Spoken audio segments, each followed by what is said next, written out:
বৃষভ রাশি, বৃষভ লগ্ন, টরাস সাইনের জাতক জাতিকাদের 2025 সালের নভেম্বর মাসের আগত একটি সপ্তাহ 3rd of November to 9th of November 9ই নভেম্বর পর্যন্ত আপনাদের সময় ঠিক কেমন অতিবাহিত হবে সে বিষয়ে প্রতিবেদনে আমরা বিস্তারিত আলোচনা করব। আলোচনাটি অত্যন্ত গুরুত্বপূর্ণও কিন্তু হতে চলেছে। তার কারণ প্রথমত মঙ্গল আপনাদের কেন্দ্রীয় স্থানেই গোচর করে রুচক নামক একটি রাজযোগ তৈরি করেছেন। গুরু বৃহস্পতি সুদীর্ঘ 12 বছর পর তিনি কিন্তু উচ্চস্থ হয়েছেন।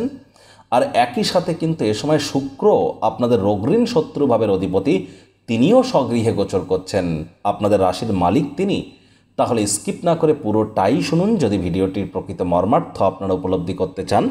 5ই নভেম্বর থাকছে গুরু নানকের জন্ম জয়ন্তী। আর এ সময় কিন্তু অবশ্যই আপনাদের ক্ষেত্রে আপনার যে মঙ্গল এবং শনি এবং গুরু এই তিনটি গ্রহই জলতত্ত্বে গোচর করবে। সুখভাবে কেতুর অবস্থান থাকছে আপনাদের রাশির নক্ষত্র পূর্ব ফাল্গুনীতে। পরিশেষে যেমন প্রতিকার নিয়ে আলোচনায় থাকি তেমনটি তো আছেই। আলোচনাটি ইন জেনারেল হবে, অর্থাৎ এই পৃথিবীতে যতজন বৃষভ রাশির জাতক জাতিকা আছেন তাদের প্রত্যেকের জন্য। আপনি চাইলে আপনার ব্যক্তিগত গণনা এনি টাইম আমাদের দ্বারাই করাতেই পারেন। এর জন্য স্ক্রিনে আমরা নাম্বার দিয়ে থাকি। শনিবার রবিবার অফিসে এসে ফেস টু ফেস সাক্ষাৎ করতে পারেন অথবা by phone any time consultancy আপনারা নিতেই পারেন। তো চলুন আলোচনায় প্রবেশ করা যাক। বৃষভ রাশি, বৃষভ লগ্ন, টরাস সাইনের জাতক জাতিকারা কালপুরুষের রাশিচক্র অনুযায়ী দ্বিতীয়তম রাশির আন্ডারে আপনারা পড়েন। আপনাদের রাশিধিপতি শুক্র। আর স্ক্রিনে আপনারা যে চারটি দেখতে পাচ্ছেন এটি বৃষভ রাশির জাতক জাতিকাদের 2025 সালে 3rd অফ নভেম্বর আপনাদের গ্রহগত গোচরের ছকটি কেমনটি দেখাবে। ফার্স্ট হাউসে 2 লেখা থাকলেও গুলিয়ে ফেলবেন না, এটি কিন্তু আপনাদের ফার্স্ট হাউস। আপনাদের 3rd হাউসে গুরু উচ্চস্থ হয়েছেন নিজের নক্ষত্র পুনর্বসুতে। আপনাদের 4th হাউস যেখানে 5 লেখা কেতু বসে আছে, কেতু এখানেই থাকবে পূর্ব ফাল্গুনীতে। সূর্য শুক্রের সংযোগ থাকছে আপনাদের ষষ্ঠ ভাব রোগঋণ শত্রুর ভাবে, আর শুক্র স্বগৃহে গোচর করছেন। মঙ্গল আপনাদের কেন্দ্রীয় স্থানেই রুচক নামক রাজযোগ তৈরি করে বিশাখা নক্ষত্রে গুরুর নক্ষত্রে গোচর করছে বুধের সাথে। রাহু এবং শনি পূর্ব ভাদ্রপদ নক্ষত্রে আছে গুরুর নক্ষত্রে। রাহু আপনাদের কর্মস্থানে, শনি লাভভাবে চন্দ্রের সাথে সপ্তাহটি শুরুয়াত করবে। প্রথমেই আপনাদেরকে যে বিষয় সম্পর্কে অবগত করাবো, বৃষভ রাশির জাতক জাতিকাদের কিন্তু এ সপ্তাহে মেজাজকে কন্ট্রোলে রাখতে হবে। কারণ মঙ্গলের পূর্ণ দৃষ্টি আপনাদের রাশিতে থাকবে। হুটহাট করে আপনারা রেগে যেতে পারেন। রাগ কিন্তু স্বল্প পাগলামির একটি রূপান্তর মাত্র। রাগের মাথায় জীবনের ব্যাপারে কোনো প্রকার বা কেরিয়ারের ব্যাপারে কোনো প্রকার গুরুত্বপূর্ণ সিদ্ধান্ত গ্রহণ করা থেকে এ সময় আপনারা বিরত থাকুন। চঞ্চলতা কিন্তু বেড়ে যেতে পারে। আর এই জন্য আপনাদের অবশ্যই যোগব্যায়াম, ধ্যান, প্রাণায়াম বা কোনো প্রকার শারীরিক কসরতে অংশগ্রহণ করা উচিত যদি হাই এনার্জিকে আপনারা চ্যানেলাইজ করতে চান। আদারওয়াইজ এটি কিন্তু অ্যাঙ্গার ইস্যু হয়ে আশপাশের মানুষজনদেরকে প্রভাবিত করতে পারে। তবে মঙ্গল যেহেতু স্বগৃহে তিনি গোচর করেছেন, তাহলে নিশ্চিতভাবে অবিবাহিত যারা আছেন এবার তাদের বিবাহের যোগ পরিলক্ষিত হবে।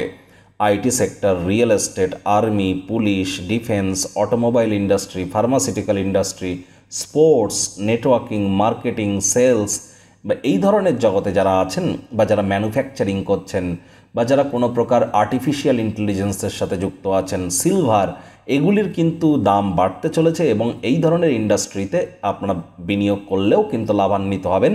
একই সাথে বলবো যারা এই ধরনের জগতে বিজনেস বা জব করছেন তারা উপকৃত হবেন। অবিবাহিতদের বিবাহের যোগ তো থাকছেই। স্বামী স্ত্রী একসাথে কোথাও রোম্যান্টিক ভ্রমণে যাওয়ার প্ল্যানিং কিন্তু আপনারা করতেই পারেন। আর এ সময় কিন্তু আপনাদের দাম্পত্য জীবনে শান্তি আপনারা বিরাজ করতে চলেছে যদি আপনারা চান তো। আদালত কোর্টে যদি কোনো কেস পেন্ডিং থেকে থাকে, কোর্ট বা আদালত আপনাদের পক্ষেই সিদ্ধান্ত বা রায় কিন্তু এ সময় প্রদান করতে চলেছে। গুরু যেহেতু উচ্চস্থ হয়েছেন কোথায়, আপনাদের পরাক্রমে, তাহলে পরাক্রম, সাহস এগুলি নিশ্চিতভাবে আপনাদের বৃদ্ধি পেতে চলেছে। ভাই বোনেদের দ্বারা উপকৃত হতে পারেন। ভাই বোনেদেরও কিন্তু এ সময় লাভান্বিত হতে চলেছে তারা। আর ভাগ্যের ক্ষেত্রেও ভাগ্য আপনাদেরকে এ সপ্তাহে তুলনামূলক একটু বেটার কিন্তু আপনাদেরকে সঙ্গ প্রদান করবে এবং এ সময় আপনাদের মায়ের শরীর স্বাস্থ্যের দিকে একটু নজর কিন্তু প্রদান করে চলতে হবে। একই সাথে আপনাদের বলবো দাম্পত্য জীবন, আপনার লিটিগেশন ইস্যু, ভাইপো ভাইজি এবং বিজনেসের ক্ষেত্র, বয়সে বড় ব্যক্তিবর্গ এবং বয়সে ছোট হোক বা আপনার পিতা বা পিতৃতুল্য ব্যক্তিবর্গ, নাতি নাতনি, পুরনো দিনের বন্ধুবান্ধব, এদের প্রতি রেসপন্সিবিলিটি, দায়িত্ব এগুলি কিন্তু বৃদ্ধি পাবে। যারা এইচএস লেভেলে পড়াশুনো করছেন তাদের জন্য সময় সুযোগ বেটার পরিগণিত হচ্ছে। কলেজ লাইফে যারা পড়াশুনো করছেন তাদের জন্য সময় ভালো। তবে যারা ক্লাস 10-এর নিচে পড়াশুনো করছেন, মাধ্যমিকের জন্য প্রিপারেশান নিচ্ছেন, তাদেরকে কিন্তু পড়াশোনায় মনোযোগ আরও বৃদ্ধি করতে হবে। দীর্ঘদিনের রোগ, ঋণ, শত্রু থেকে আপনারা মুক্তি প্রাপ্তি করতে পারেন। বেকার যুবক যুবতীদের নতুন চাকরি, কর্মসংস্থানের যোগ অবশ্যই থাকবে। যারা ভেনাস রিলেটেড ইন্ডাস্ট্রিতে কাজ করছেন, fashion, photography, modelling, news, media, entertainment, jewellery, garments, মহিলাদের বস্ত্র সামগ্রী বা ক্যাটারিং, বিউটি পার্লার, রেস্তোরাঁ, ফ্লাওয়ার, পারফিউম, বা যারা অভিনেতা অভিনেত্রী আছেন, লাক্সারি আইটেমস বা ল্যাভিশ লাইফস্টাইলের ইন্ডাস্ট্রিতে জব বা বিজনেস করছেন, তাদের জন্য সময় সুযোগ দুর্দান্ত পরিগণিত হচ্ছে। ডিজাইন সেক্টর, ইন্টেরিয়ার ডেকোরেশনের জন্য সময় সুযোগ ভালো। তবে সরকারি চাকরিজীবী, পলিটিশিয়ান, নেতা, মন্ত্রী যারা আছেন বা যারা রাজনীতিবিদ আছেন, সরকারি চাকরিজীবী আছেন এবং প্রাইভেট সেক্টরে যারা অ্যাডমিনিস্ট্রেটিভ লেভেলে আছেন, সাবধান থাকুন। বড় ধরনের খরচ কিন্তু এ সময় হয়ে যেতে পারে। আর এ সময় কিন্তু অবশ্যই নতুন কোনো লোন বা ঋণ নেওয়া থেকে বিরত থাকুন। কেউ আপনাদেরকে বদনামের ভাগিদারি করারও চেষ্টা কিন্তু করতেই পারে। একই সাথে আপনাদেরকে বলবো, মঙ্গল যেহেতু রাহুকে দেখছে কর্মস্থানে, কর্মক্ষেত্রেও চঞ্চলতা বাড়তে পারে। হঠাৎ করে ভুল সিদ্ধান্ত আপনারা গ্রহণ করতে পারেন।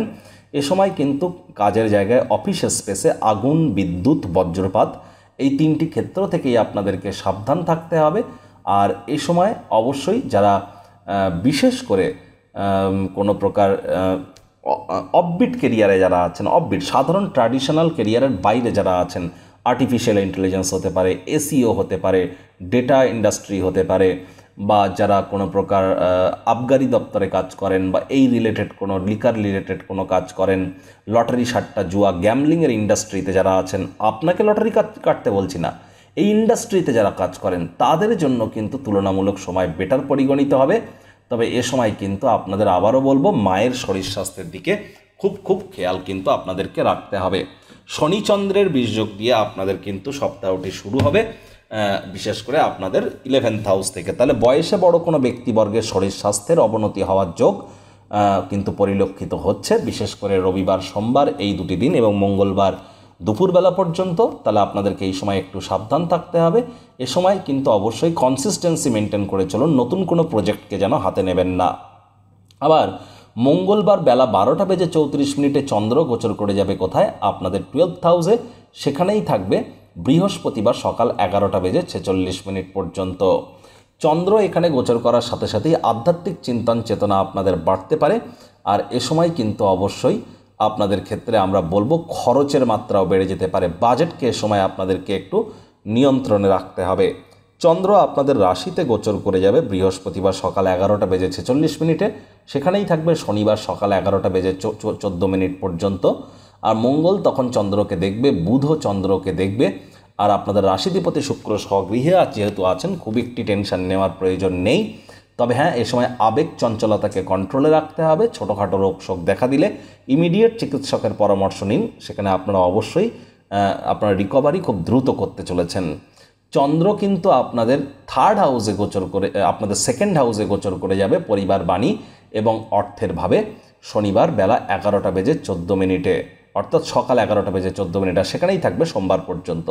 তাহলে শনিবার রবিবার এই যে দুটি দিন চন্দ্র যেহেতু পরিবারের ভাবে গোচর করবে, পরিবারে কিন্তু এ সময় টেনশন একটু হলেও বাড়তে চলেছে।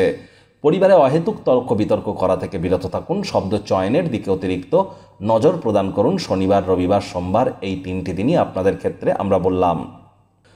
প্রতিকার স্বরূপ আলোচনা করতে গিয়ে আপনাদেরকে বলবো, আপনারা স্ক্রিনে দেখতে পাচ্ছেন বুধ গ্রহের বীজ মন্ত্র ওম ব্রাং ব্রিং ব্রং স বুধায় নমঃ। এটি আপনারা সকাল দুপুর সন্ধ্যা 3 বেলায় 108 বার করে জপ করুন, অত্যন্ত উপকৃত হবেন। বুধবার করে সবুজ শাকসবজি খাওয়ার মাত্রা বৃদ্ধি করুন। যারা হিজড়া তাদেরকে সবুজ রঙের কোনো জিনিস বুধবার দিন গিফট করতে পারেন, লাভান্বিত হবেন। 5 বছরের নিচে বয়স এমন কোনো কন্যা সন্তানকে একটি সবুজ রঙের ফ্রক আপনারা গিফট করুন, এটিও আপনাদেরকে কিন্তু লাভান্বিত করবে। আর শনিবার করে সরিষার তেল বেগুন খাবেন না। শনিবার করে সরিষার তেল বেগুন লবণ লোহা এগুলি যেন ক্রয় করবেন না। শনিবার করে সাদা বা সাদা রঙের বস্ত্র পরিধান করা থেকে বিরত থাকুন। শুক্রবার করে স্নানের জলে হাফ কাপ কাঁচা দুধ, গোলাপ জল, আতর ইত্যাদি দিয়ে আপনারা স্নান করুন। রেগুলার বেডশিট বা বিছানার চাদর এটি চেঞ্জ করুন। যারা দীক্ষা নেননি ইমিডিয়েট দীক্ষা নিন, লাভান্বিত হবেন। তো বন্ধুরা, প্রতিবেদনটি আপনাদের ঠিক কেমন লাগলো, আপনাদের সুচিন্তিত মতামত আশা করি আপনারা নিচের কমেন্ট বক্সে লিখে জানাবেন। ভালো লাগলে একটি লাইক করতে ভুলবেন না। এই আশা রেখে আমি আমার বাণীকে এখানেই বিরাম প্রদান করলাম।